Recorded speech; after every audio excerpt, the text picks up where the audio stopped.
اللہ کے نبی صلی اللہ علیہ وسلم نے حدیث کے اندر فرمایا ہے لا یزال الناس، لوگ برابر بھلائی پر رہیں گے، لا یزال الناس بخیر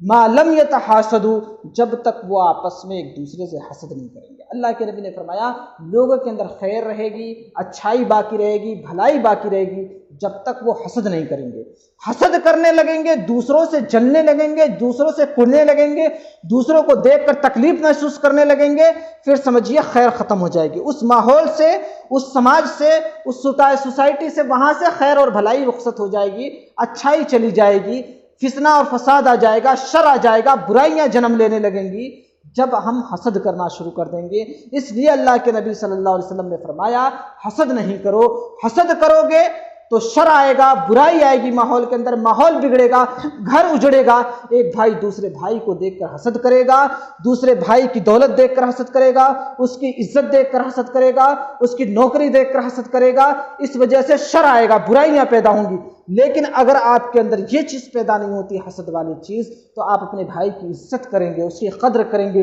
اس کو صحیح راستہ دکھائیں گے۔ اگر اللہ نے اسے دولت دیا ہے بھائی کو تو اس کو آپ صحیح راستہ دکھائیے، اس سے بتائیے کہ اللہ نے تمہیں دولت دیا ہے، اس دولت کو اس جگہ پر خرچ کرو، تم دنیا میں بھی عزت پاؤ گے، قیامت کے دن بھی اللہ رب العالمین آپ کو عزت عطا کرے گا۔ اپنے بھائی کو صحیح راستہ وہ دکھائے گا۔ لیکن اگر جلے گا، حسد والی چیز ہوگی، تو یہ سوچے گا کس طریقے سے اس کی نوکری ختم کرا دے، کیسے اس کا بزنس بیکار کر دیں، اس طریقے کی فیلنگ ہوگی تو اپنا بھی نقصان اور اس کا بھی نقصان کریں گے، اور عمر یا گھر اور خاندان کے اندر ہی، متعلقین کے اندر ہی زیادہ ہوتا ہے۔ جو ایک دوسرے سے ربط رکھنے والے، تعلق رکھنے والے، وہی ایک دوسرے سے جلتے ہیں، باہر سے آ کر کوئی نہیں جلتا۔ ہم اپنے بھائی سے جلتے ہیں، اپنے چچا زاد بھائیوں سے جلتے ہیں، اپنے محلے اور پڑوس میں لوگوں سے جلتے ہیں، ان کو سوچتے ہیں ان کی نوکری چلی جائے، ان کا بزنس برباد ہو جائے۔ یہ چیز اسلام جائز نہیں قرار دیتا۔ آپ اپنا بزنس بنائیے، اپنی نوکری تلاشیے، دوسروں کو نقصان مت پہنچائیے، یہ چیز معاشرے کو برباد کر دے گی۔ اللہ کے نبی صلی اللہ علیہ وسلم نے اسی لیے فرمایا